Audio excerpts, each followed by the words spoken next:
जी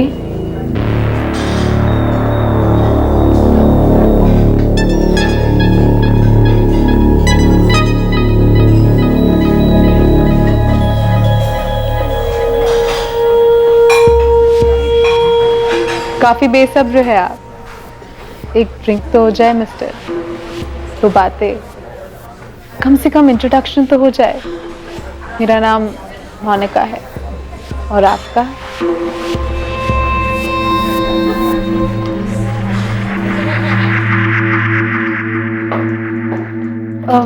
मैं मिस्टर राहुल मल्होत्रा की गेस्ट हूँ, रूम नंबर 203। वो मुझे एक्सपेक्ट कर रहे हैं। आपका नाम मैडम? मोनिका। मोनिका क्या? सिर्फ Monica. 1 second, I'll just call him. Mister Rahul Malhotra आपके लिए गेस्ट है, miss Monica. Yes sir, room number 203 second floor. Thanks.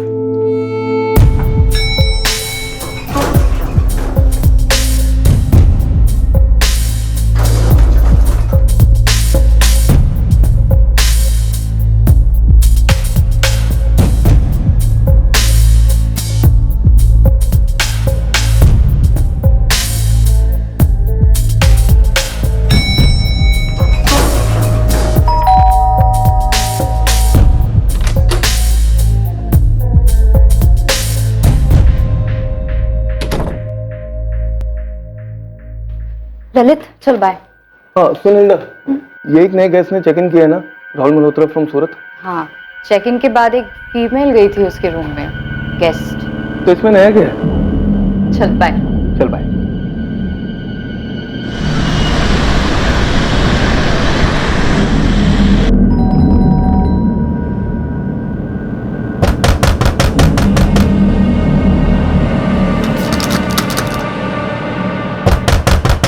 क्या हुआ सर? ये दिखने में बंटी, तब से दरवाजा नॉक कर रहा हूँ, कोई दरवाजा नहीं खोल रहा है। सर मैं सुबह सफाई के लिए आई थी, बहुत बार बेल बजाई लेकिन किसी ने दरवाजा खोला नहीं। मुझे लगा सो रहे होंगे। लेकिन माला 10 बजे का चेकआउट टाइम था इनका, अब तो 11 बजने को आए हैं। दरवाजा खुल जाना चाहिए था अब तक तो। लगता है कुछ गड़बड़ है, दरवाजा खोल के देखना होगा।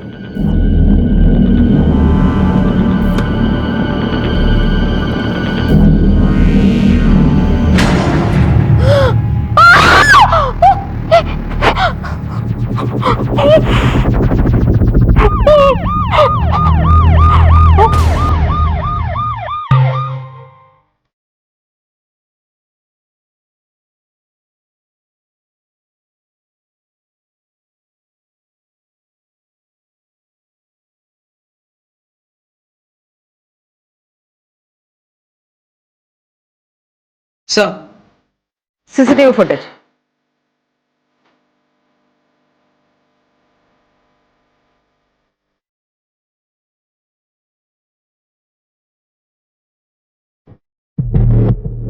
झिझक रही है, लेफ्ट राइट देख रही है। यस सर, शायद इस होटल में पहली बार आई हूँ। मैम, मैंने पहले कभी होटल में इस मोनिका को नहीं देखा था। पक्का?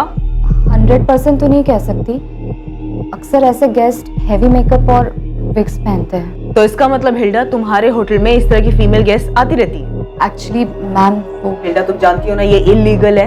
मैम मैं तो सिर्फ एक एम्प्लॉय हूँ, मैंने कुछ नहीं। तुम्हें कुछ करना भी नहीं, तुम सिर्फ उन सभी लड़कियों की डिटेल्स दो जो तुम्हारे होटल में रेगुलरली आती जाती रहती है। जी।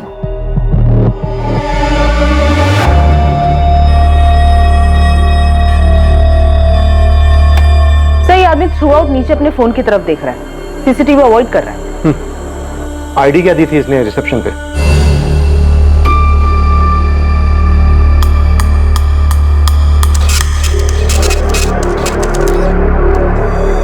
Thank you sir. ये साइन कर दीजिए sir. Room number 203 second floor, lift से राइट, सेकेंड रूम है sir. Thanks. Thank you. Booklet driving licence है सर, राहुल मल्होत्रा नाम है लाइसेंस पर, सूरत का एड्रेस है। सर मैंने इस लाइसेंस को वेरीफाई करने के लिए सूरत आरटीओ ऑफिस भेज दिया। होटल से कोई नंबर मिला? सर होटल फॉर्म पे जो नंबर दिया गया है वो नंबर फर्जी है, ऐसा कोई नंबर है ही नहीं। अगर नंबर फर्जी है तो फिर हो सकता है ड्राइविंग लाइसेंस भी फर्जी है।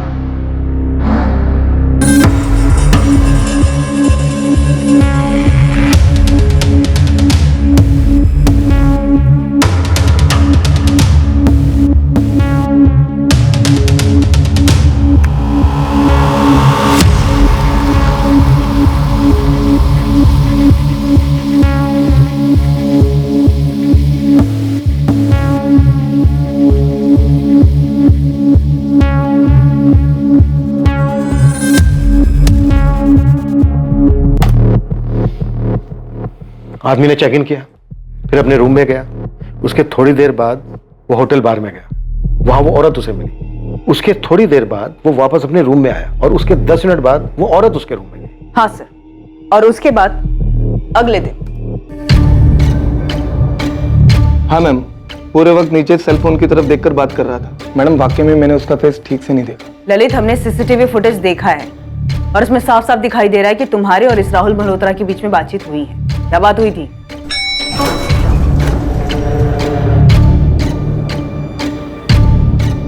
Good morning sir. Good morning. Have a nice job sir. Left side avoid कीजिएगा सर, थोड़ा काम चल रहा है। फिर ललित क्लीनिंग स्टाफ के साथ ऊपर रूम में गया और हमें फोन किया। ये लास्ट क्लिप थी सर। रूम में शराब और खाना ऑर्डर हुआ है, तो जाहिर सी बात है किसी वेटर ने डिलीवर किया होगा। ये सब होटल स्टाफ से पता लगाती हूँ और इस रेड आर्च होटल में आने वाली बाकी लड़कियों से भी बात करती हूँ। रिसेप्शनिस्ट ने नंबर्स दिए हैं। अब देखते हैं पोस्टमार्टम रिपोर्ट क्या कहती है। चल पड़े, मौत गला कटने से हुई है, रात के तकरीबन 3 और 4 के बीच।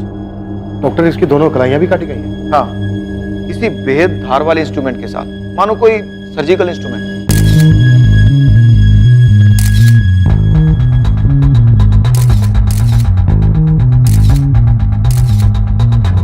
डॉक्टर, क्या कातिल का मेडिकल बैकग्राउंड हो सकता है? पॉसिबल है, पर यह हत्यारा निहायती विकृत इंसान है।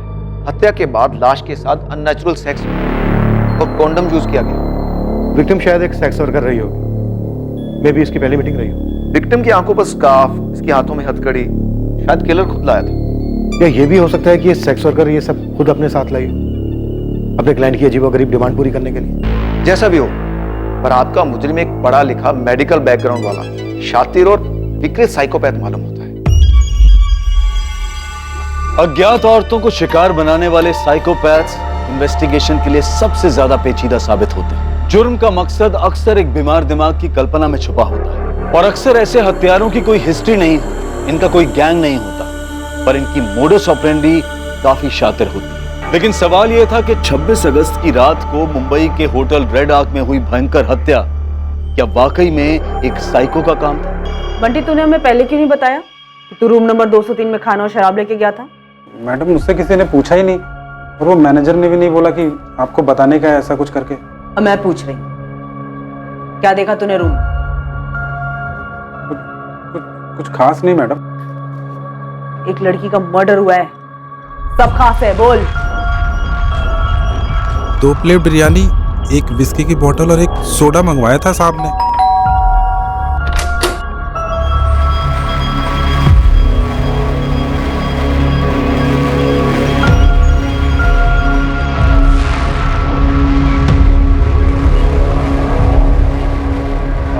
मैडम, और कुछ लगेगा?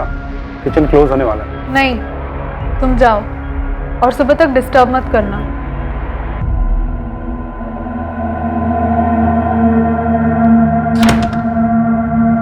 सुना तुमने? जी मैडम।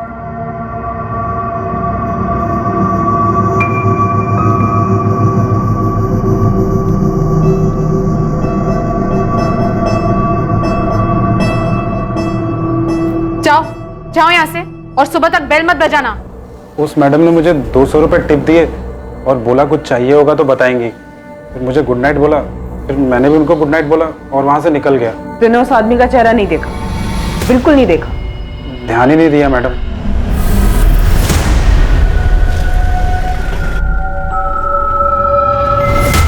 सर, फोटो में तो खाली दाढ़ी दाढ़ी दिख रही है, इसका चेहरा तो दिख ही नहीं रहा। वो तू मुझे दिखाएगा।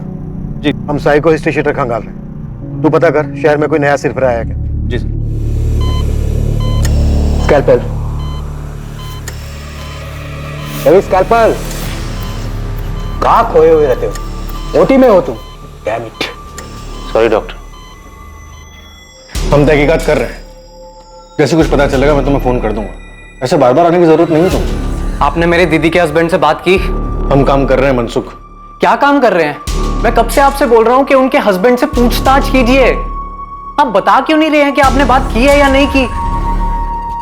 मुझे याद है इसका चेहरा, नई थी, पहले से यहाँ कभी देखा नहीं, हमारे ग्रुप की नहीं थी। तुमने ऐसे किसी आदमी को होटल में नोटिस किया था क्या? जिसने हुडी पहनी थी?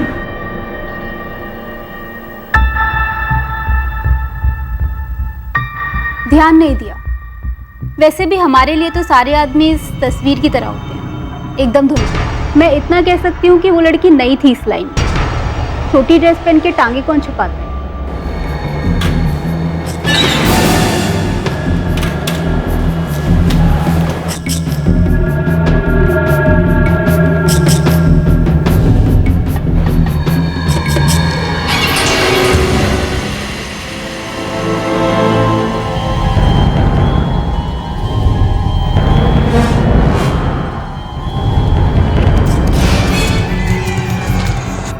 Hilda, yes ma'am. क्या कोई ऐसी बात है जो तुम लोगों ने हमें ना बताई हो? नो मैम, ऐसी कोई बात नहीं है। तो फिर ये कैसे नहीं बताया कि रात को उस राहुल और मोनिका ने अपने रूम में खाना और शराब मंगाई थी? मैं ड्यूटी पर नहीं थी ना मैम। तुम लोग करते रहो मेरी ड्यूटी और उसकी ड्यूटी, पर हम लोग अपनी ड्यूटी करेंगे और तुम सबको चार्जशीट में घसीटेंगे। उसके बाद तुम सबकी वाट लगेगी, समझी?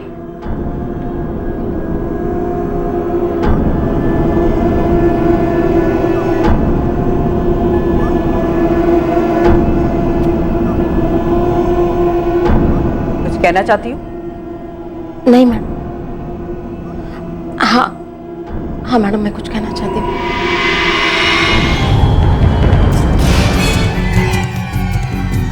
पुलिस अभी केस के सारे एंगल्स खंगालने में लगी हुई थी और इसी बीच जब तक वो अपने मेन सस्पेक्ट बंटी तक पहुंचे वो फरार हो चुका था।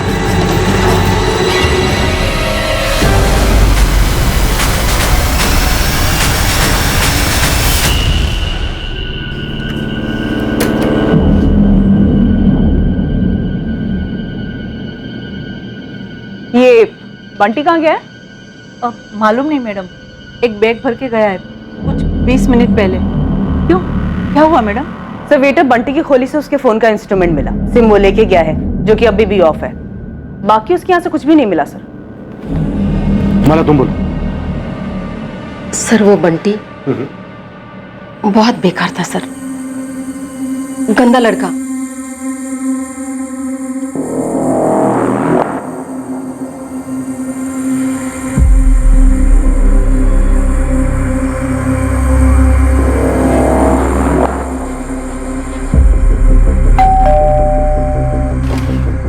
मैडम डिनर ले आओ।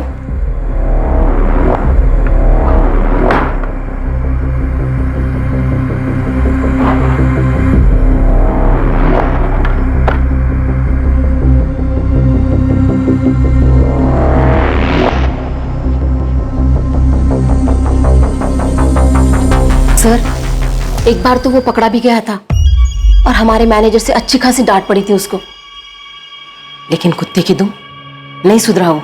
बंटी ने उस रात भी कुछ किया था माला?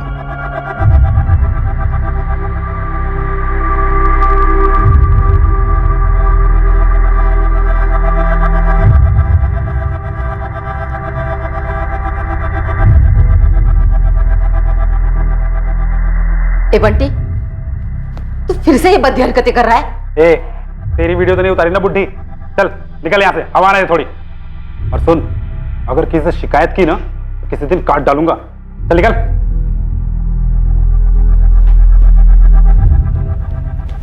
माला तुम्हें लगता है बंटी ने रूम नंबर 203 में भी वीडियो बनाया था? सर निकला तो वहीं से था वो। Madam dinner. सर, जब मैंने बंटी से क्वेश्चन किया तो जाहिर सी बात है उसने नहीं बताया अपनी इस लत के बारे में, और शायद कल रात को जब मैं माला से बात कर रही थी होटल में तब उसने देख लिया हो और भाग निकला। और तुम कह रही हो कि होटल वालों के पास उसका सही एड्रेस तक नहीं है? यस सर, नहीं है। यहां वहां से पूछ के मैंने उसका एड्रेस निकलवाया, तब तक काफी देर हो गई। दोनों रिसेप्शनिस्ट, मैनेजर, सारा स्टाफ सबकी जम के क्लास लेके होटल चला रहे हैं, मजाक कर रहे हैं क्या? फिर मिले हुए हैं सबके सब। रेड आर्क होटल के पूरे स्टाफ से कड़ी पूछताछ की गई, पर किसी भी स्टाफ के पास वेटर बंटी की कोई जानकारी नहीं मिल पाई। रेड आर्क होटल में वेश्यावृत्ति करने वाली सारी लड़कियों से भी पूछताछ हुई। ना कोई विक्टिम के बारे में कुछ जानता था और ना कातिल के बारे में। शहर के उन तमाम हिस्ट्री शीटर्स को भी खंगाला गया जिन्होंने अतीत में अज्ञात औरतों पर, खासकर सेक्स वर्कर्स पर हमले किए थे। साथ ही पुलिस के खबरी अपने पिटारों से हर मुमकिन पैतरा अपना रहे थे बेनाम विक्टिम, बेनाम हत्यारा और भागे हुए वेटर बंटी पर कोई भी लीड पाने के लिए। पर इस केस पर किसी भी तरह की कोई लीड नहीं मिल पा रही थी और कत्ल को पूरा 1 महीना बीत चुका था। और दूसरी ओर मुंबई से 300 किलोमीटर दूर सूरत में इस केस की अहम कड़ियां बिखरी पड़ी थी।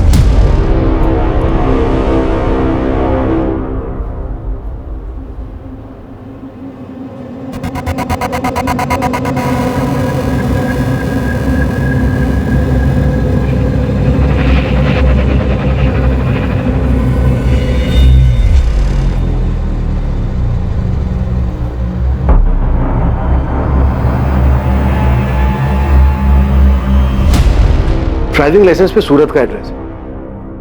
पूरे चांसेस हैं कि ये सूरत में बना होगा, तो हो सकता है ये कातिल भी सूरत का हो। यस सर, किसी एडल्ट डेटिंग साइट के जरिए या फिर किसी एस्कॉर्ट सर्विस के जरिए सेक्स वर्कर को मंगवाया हो, अपनी विकृति पूरी कर ली और वापस सूरत चला गया होगा। सस्पेक्ट और विक्टिम दोनों की फोटोग्राफ सूरत पुलिस हेडक्वार्टर में भिजवा दो, अपने सभी थानों में भिजवा देंगे सर। और वेटर बंटी पर क्या लीड है? बंटी के कॉल रिकॉर्ड्स निकाले मैंने सर, पर शक करने जैसा कुछ भी नहीं है। फरीदा, खबरी राजू को बोलो कि वेटर बंटी के साथ साथ विक्टिम की आइडेंटिटी की लीड पता करने पर भी लग जाए। Right sir.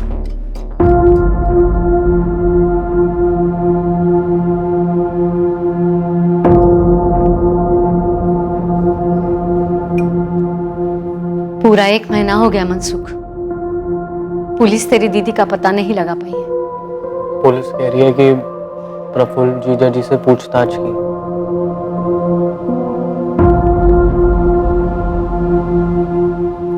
मैं कह रही हूँ प्रफुल्ल जिम्मेदार नहीं है, वो तेरी बहन में ही था। तूने बाकी सब कुछ पुलिस को बता दिया? वो बहुत पहले का था मम्मी।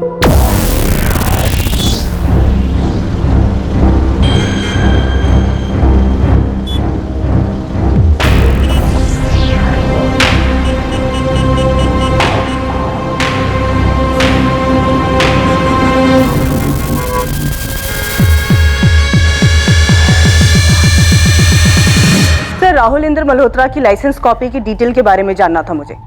ये रिक्वेस्ट मैंने काफी पहले डाली थी, 4 हफ्ते हो चुके हैं। हाँ, वो 2002 के पहले का रजिस्ट्रेशन है ना, बुकलेट लाइसेंस, इसलिए ऑनलाइन नहीं मिला मैडम। हजारों फाइलों में से ढूंढकर हमने इसे निकाला है, इसलिए थोड़ा वक्त लगा। इस राहुल इंद्र मल्होत्रा ने जो एड्रेस डाला है 13/9 केसरबाग, इस एड्रेस पे हरिओम रावल रहता है, जिसके नाम पे ये लाइसेंस 17 साल पहले बना था। तब ये हरिओम 18 साल का था। आप इसकी एक कॉपी मुझे फैक्स कर दीजिए।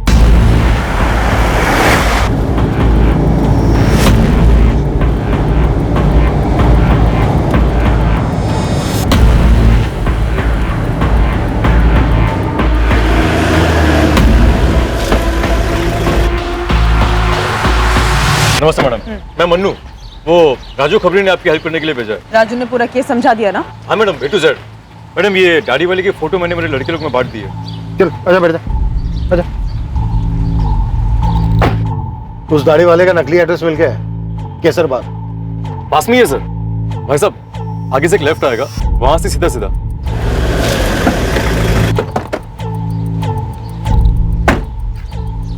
तेरा पता ना, ये रहा सर। ठीक है मन्नू, तब तक आसपास तू ये फोटो घुमा।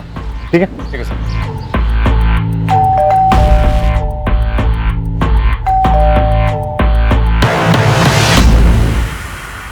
जी, हरिओम रावल। हाँ, ये आप हैं? ये तो मेरी बचपन की फोटो है, लेकिन हुआ क्या है? आप लोग हैं कौन? साहब,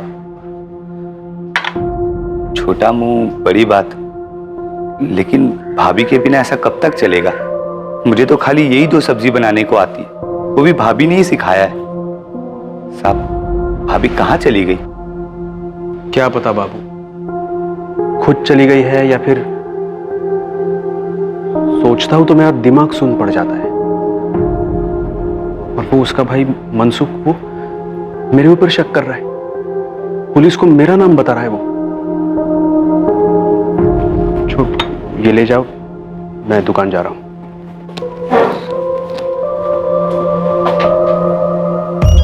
राहुल इंद्र मल्होत्रा? नहीं सर, ऐसे किसी आदमी को मैं नहीं जानता। और ये? नहीं नहीं मैम, नहीं जानता हूं मैडम इसे। वैसे ये तस्वीर इतनी साफ भी नहीं कि मैं अच्छी तरह पहचान सकूं इसे।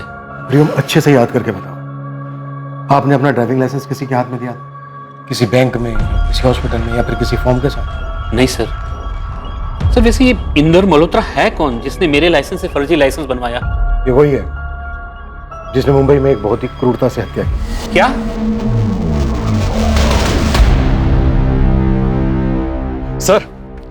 सर मैंने पूरे मोहल्ले में राउंड मार लिया और सबको सीसीटीवी वाला फोटो दिखाया, मगर किसी को पता नहीं है कि ये दाढ़ी वाला इंसान है कौन। फोटो भी तो ऐसी ही है। सर, सूरत पुलिस के न्यू मार्केट थाने से मैसेज आया है, एक औरत की मिसिंग कंप्लेंट दर्ज हुई थी। इसकी फोटो हमारी विक्टिम से मैच होती है सर। कौन है ये? कोई जिग्ना पटेल, इसका एड्रेस भी सेंड किया। यस, यही है। कातिल की खोज में सूरत आई पुलिस को आखिरकार विक्टिम का पता मिल गया था। क्या अब कातिल का पता चलने वाला था? या कातिल वाकई में कोई साइकोपैथ था, या फिर इस केस की हकीकत कुछ और ही थी? ये जिग्ना है हमारी दीदी। ये मुंबई में क्या कर रही हैं? पिछले 1 महीने से गायब है। मैंने यहाँ पे कंप्लेंट लिखवाई थी और वो लोग बोल रहे हैं कि तलाश जारी है। आपको मिली क्या दीदी? बताइए।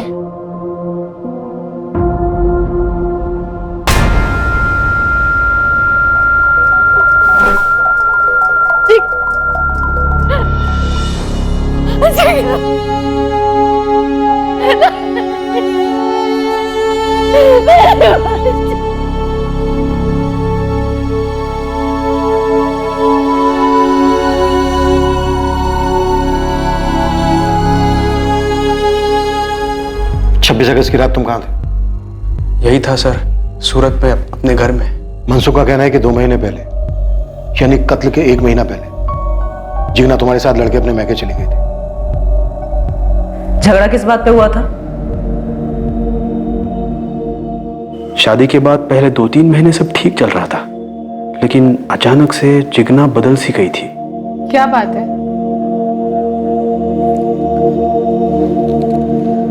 तुम ही बताओ जिग्ना, क्या बात है? इस वक्त क्या चल रहा है तुम्हारे दिमाग में? बिना सोच के बताओ तुरंत। मैं ये सोच रही थी, तुम मुझे ऐसे घूर क्यों रहे हो? घूर नहीं रहा था, प्यार से देख रहा था। यही सोच रहा था कि कितने दिन हुए हैं हमने कुछ किया ही नहीं है। मेरे छूने से तुम्हें घिन आती है? ड्रामा मत करो, मेरे सर में दर्द है। सर में दर्द? पिछले 3 महीने से सर में दर्द है तुम्हारे। नहीं है मूड मेरा। लेकिन क्यों? अभी अभी शादी हुई है ना हमारी। शादी हो गई है तो क्या लाइसेंस मिल गया है? खरीद लिया है मुझे कि जब चाहो मजे कर लो? सेक्स वर्कर समझते हो?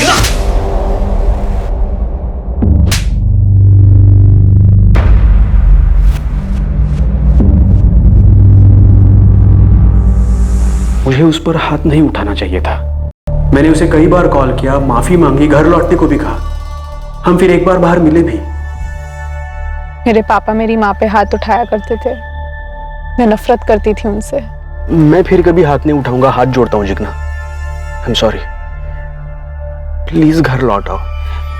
देखो, हम सब नए सिरे से शुरू करेंगे। लेकिन उससे पहले मुझे तुमसे एक जरूरी बात कहनी है। तो घर आके भी कह सकती हो ना। आज ही लौट आओ प्लीज। नहीं, मुझे थोड़ा वक्त चाहिए, और सही वक्त आने पर मैं तुम्हें वो बात भी बताऊंगी। जिग्ना ने तुमसे कहा कि उसे तुमसे कोई जरूरी बात कहनी है। क्या बात थी वो जो वो तुमसे कहना चाहती थी? वो बात कभी हुई नहीं सर। उस दिन वो हमारी आखिरी मुलाकात थी। फिर 28 अगस्त को मनसुख का मुझे कॉल आया। बोल मनसुख। नहीं, तेरी दीदी तो घर नहीं आई। बात क्या है? क्या? परसों जिग्ना ये कहकर गई थी कि वो मेरे घर आ रही है। जिग्ना का भाई मनसुख तो यही कह रहा है। ऐसे कैसे हो सकता है सर? उसने मुझे फोन तक नहीं किया। सर, जब दीदी इनसे लड़कर आई थी तो घर में काफी हंगामा हुआ था। अरे एक थप्पड़ मारा तो कौन सा पहाड़ टूट पड़ा? ये तुम कह रही हो मम्मी? पूरी जिंदगी पिटने के बाद? बकवास मत कर। वो तेरे और मेरे पापा के बीच की बात, समझी? कम से कम तेरे जैसे मुंह तो काला नहीं किया ना। मैंने कुछ गलत नहीं किया है रवि के साथ। तो क्या रवि के बारे में प्रफुल्ल को बताया या मैं बताऊं? अरे नहीं मम्मी, तुम क्यों बीच में पड़ रही हो? प्रफुल्ल जीजा जी को दीदी पे हाथ नहीं उठाना चाहिए था। दीदी ने कुछ गलत नहीं किया है। गलत किया है। शादी के पहले ही रवि के बारे में प्रफुल्ल को बताना चाहिए था, और अब तो बताना ही चाहिए जब वो लौट आया। ये रवि कौन है? वो सर, शादी से काफी पहले की बात थी। दीदी इस रवि को लेकर सीरियस थी और बाद में उनका ब्रेकअप हो गया था। क्या जिग्ना ने मुझे कुछ बताया क्यों नहीं? और ना ही तुम लोगों ने? बताने वाली बात ही नहीं थी। लेकिन तुमने अभी भी बताया कि तुम्हारी माँ ने कहा था कि रवि लौट आया है। तो क्या रवि और जिग्ना फिर से मिलने लगे थे? नहीं सर, ऐसा कुछ नहीं था। कहाँ रहता है रवि और काम क्या करता है? हाँ, मैं वेट कर रही हूँ। मुझे एग्जैक्ट फ्लाइट की डिटेल्स निकाल के दो। ये रवि नर्स है? जी सर, मेल नर्स है, ऐसा दीदी ने बताया था। और वो डॉक्टर्स को सर्जरी वगैरह में असिस्ट करता है। कहाँ काम करता है रवि? इसका कोई घर का एड्रेस है? एड्रेस तो नहीं मालूम, लेकिन दीदी ने बताया था कि एलएनसी हॉस्पिटल में काम करता है। लेकिन सर मुझे ये समझ में नहीं आ रहा है कि मेरी वाइफ मुंबई कैसे पहुंची और ये सब हुलिया। सर ये सब क्या चल रहा था? सर 26 अगस्त शाम 7 बजे जिग्ना फ्लाइट नंबर AS201 से मुंबई गई थी। एयरलाइन ने बुकिंग डिटेल भेजी है। सर लेकिन मुझे कुछ नहीं बताया था जिग्ना ने मुंबई के बारे में। और हमें दीदी ने बोला था कि वो अपने घर वापस प्रफुल्ल के पास जा रही हैं। कहाँ जा रही हो दीदी? मैं वापस अपने घर जा रही हूँ। मेरी प्रफुल्ल के साथ सुलह हो गई है। इससे अच्छी खबर तो सालों में नहीं सुनी मैंने। बाकी का सामान मनसूख के हाथ भिजवा दूं? नहीं, 2-3 दिन बाद मैं खुद आकर लेके जाऊंगी। चलती हूँ, बाय। और एयरपोर्ट से सीधा रेड आर्च होटल पहुंची होगी। पर सवाल यह है कि क्यों, और वो भी एक एस्कॉर्ट के रूप में। माजरा क्या है?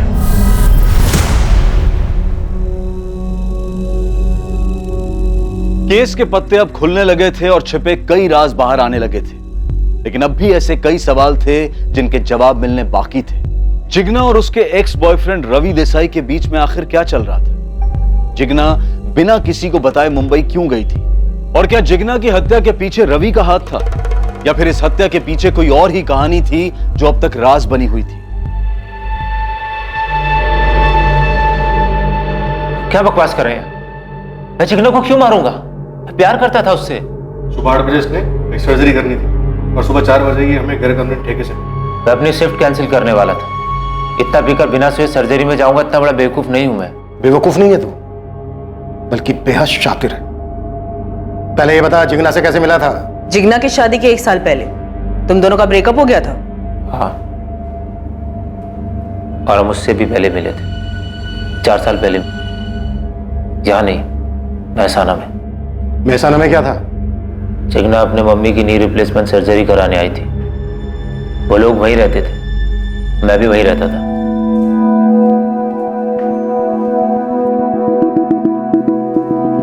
फर्स्ट क्लास गई सर्जरी। अब आपकी मॉम फुटबॉल खेल सकती है? बस वो ठीक से चल फिर सके, वही बहुत है। एक बात कहूँ, बुरा तो नहीं मानेंगे?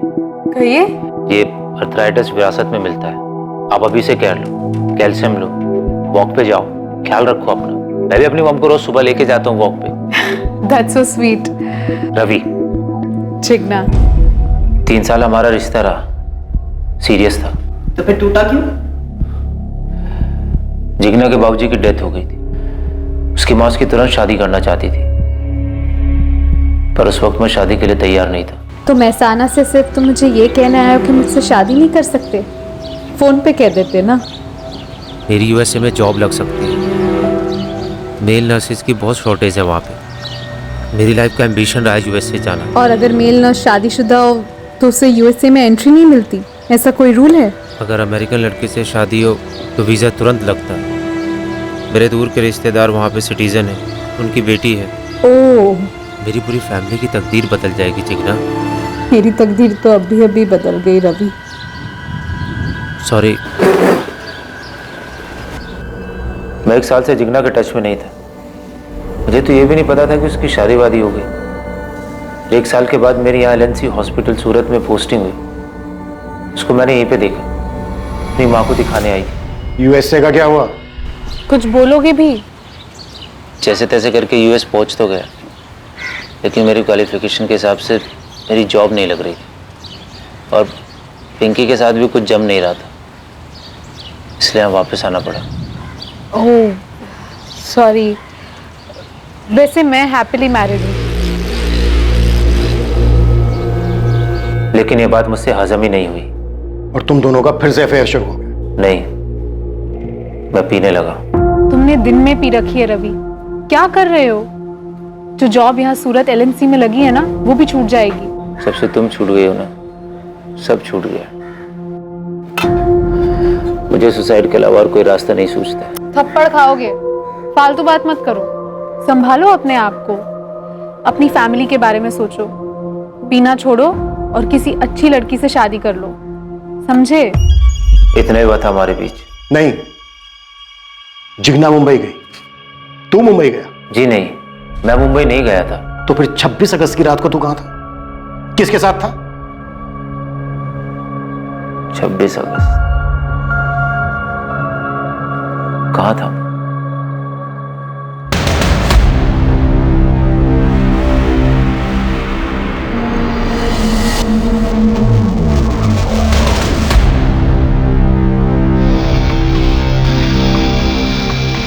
हाँ मैम, ये दोनों तो मुझे अच्छी तरह से याद है।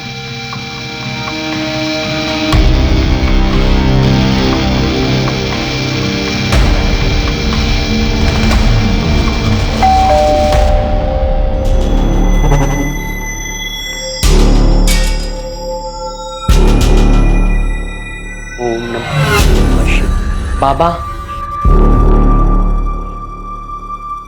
बोलो बेटा। मुझे आपको कुछ बताना है। सब मारना नहीं साहब, सब मारना नहीं साहब, सब उस औरत के मर्डर मेरा कोई हाथ नहीं है साहब। तब फिर तेरे पैर क्यों भाग खड़े हुए राजा? मुंबई से डायरेक्ट कोंकण, ऐसे ही टाइम पास के लिए। और क्या क्या करता है तू टाइम पास के लिए? कुछ नहीं साहब। याद आया कुछ? कहां था 26 अगस्त की रात को? सर बस मुझे इतना याद है, मैंने बहुत ज्यादा पी ली थी, इसके अलावा मुझे कुछ याद नहीं है। गलत। उस रात तूने जिग्ना को मुंबई भेजा बाय फ्लाइट, तो खुद भी गया बाय रोड, फिर मुंबई के मलाड एरिया के रेड आर्च होटल में गए तुम दोनों। उस होटल के रूम नंबर 203 में तूने जिग्ना का मर्डर किया, फिर उसकी लाश के साथ रेप किया।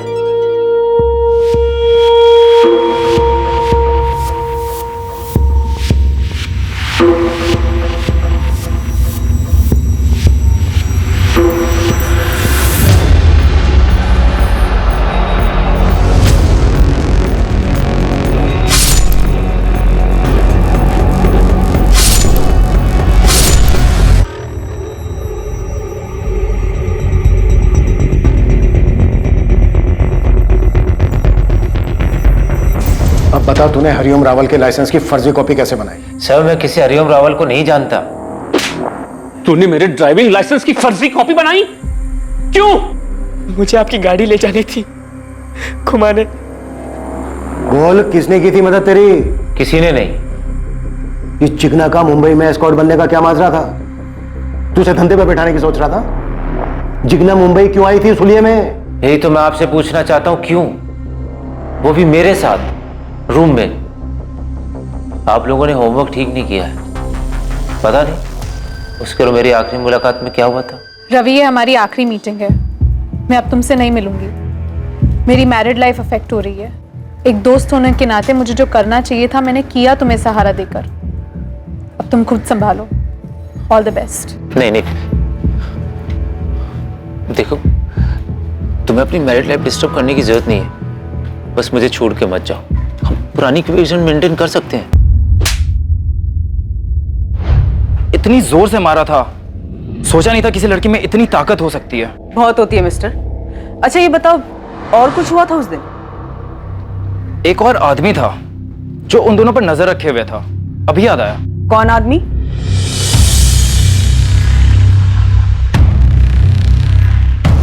यही था। हेलो हेलो मैडम, मुझे आपको कुछ बताना है। दरअसल मेरा लाइसेंस मिसयूज हुआ है।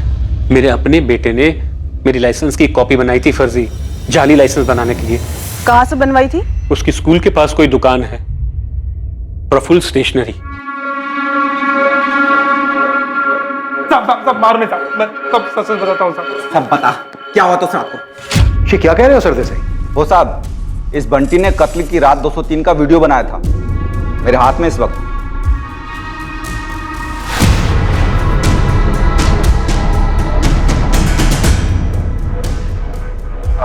मैडम और कुछ लगेगा? किचन क्लोज होने वाला है। नहीं, तुम जाओ। ठीक है, वो वीडियो तुरंत भेजो मुझे, क्विक।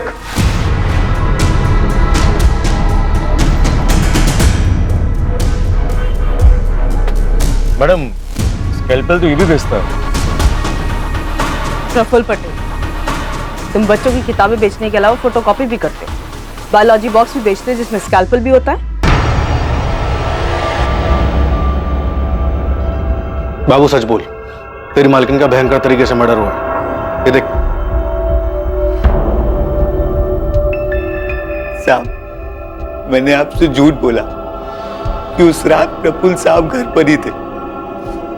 दरअसल शाम को वो बैग पैक करके कहीं निकल गए और अगले दिन सुबह लौटे। नमस्ते साहब। बाबू, किसी ने फोन किया था, पूछा मेरे बारे में? नहीं तो साहब।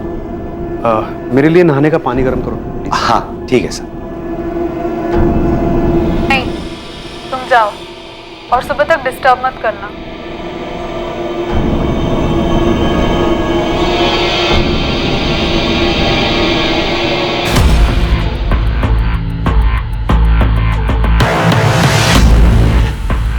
घूमो प्रफुल्ल।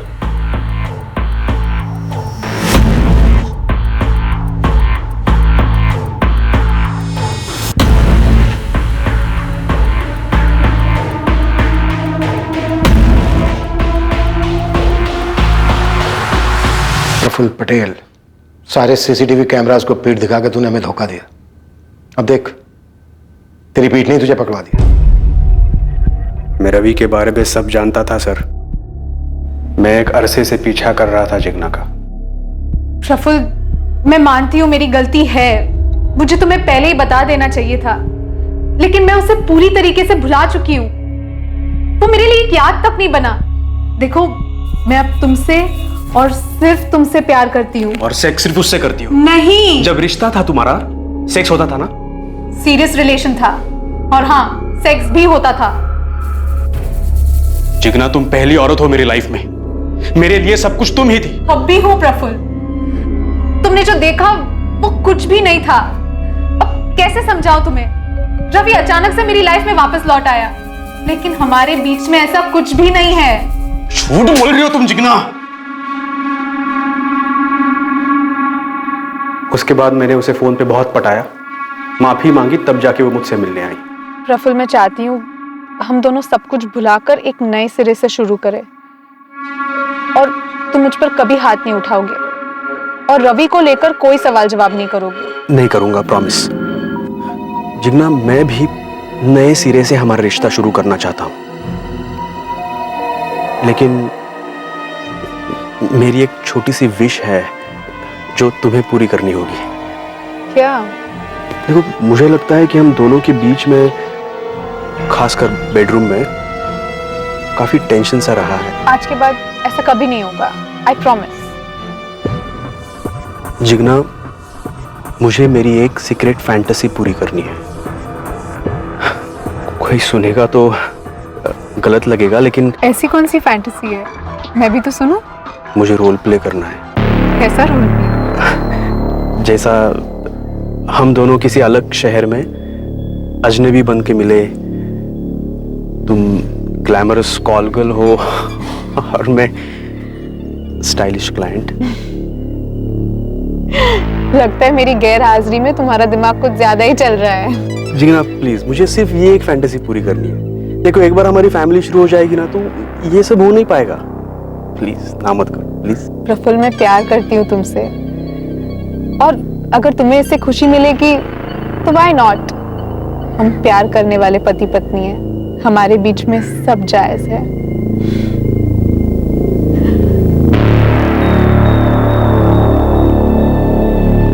हमने तय किया था कि हम किसी को नहीं बताएंगे कि हम मुंबई जा रहे हैं। प्लान के हिसाब से जिग्ना फ्लाइट से मुंबई पहुंच गई। मैंने उसे होटल का नाम बता रखा था और मैंने हरिओम रावल की ड्राइविंग लाइसेंस की फर्जी कॉपी बना रखी थी।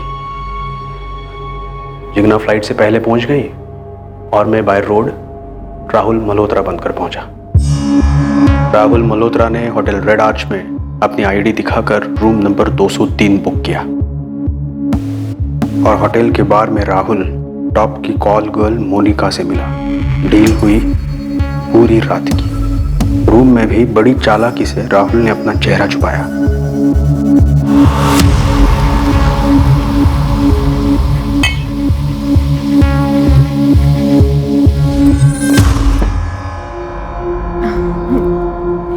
प्रफुल्ल, मुझे चक्कर आ रहे हैं। अब ये रोल प्ले बंद करते हैं ना प्लीज, और आगे कुछ करते हैं।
राहुल ने मोनिका से अपना बदला ले लिया।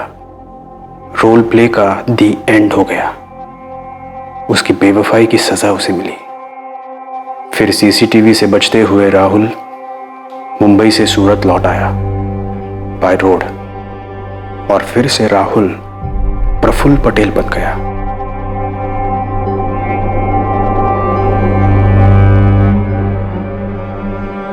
प्रफुल्ल, तुझे अभी भी यकीन नहीं कि शादी के बाद जिग्ना का राहुल के साथ कोई गलत संबंध नहीं था? नहीं।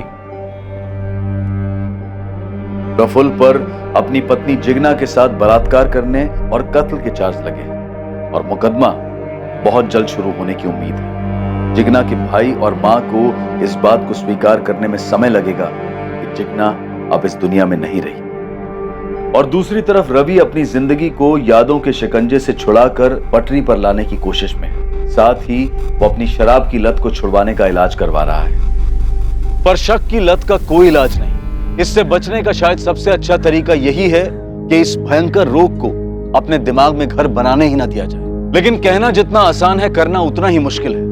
कोई भी इंसान इस शक करने की बीमारी का शिकार हो सकता है और अपने अपने तरीके से उससे निपटता भी है, पर निपटने का कोई एक फॉर्मूला नहीं है। लेकिन इतना जरूर है कि जब शक का मारा कोई इंसान एक क्रिमिनल कदम उठाने की सोचता है तो एक बार उसे उस आवेश भरी अवस्था से बाहर निकलकर ठंडे दिमाग से सोचना चाहिए। सोचना चाहिए कि इस भयंकर कदम का अंजाम कितना भयंकर होगा, क्योंकि किसी भी सूरत में आप कानून के साथ आंख मिचौली नहीं खेल सकते। अब मैं अनूप सोनी आपसे विदा लेता हूं। फिर मुलाकात होगी एक और नए केस के साथ। देखते रहें क्राइम पेट्रोल सतर्क रात 11 बजे। और याद रखें, क्राइम और आपके बीच में सिर्फ इतना फर्क है कि आप कितने सतर्क हैं। सतर्क रहें, सुरक्षित रहें। जय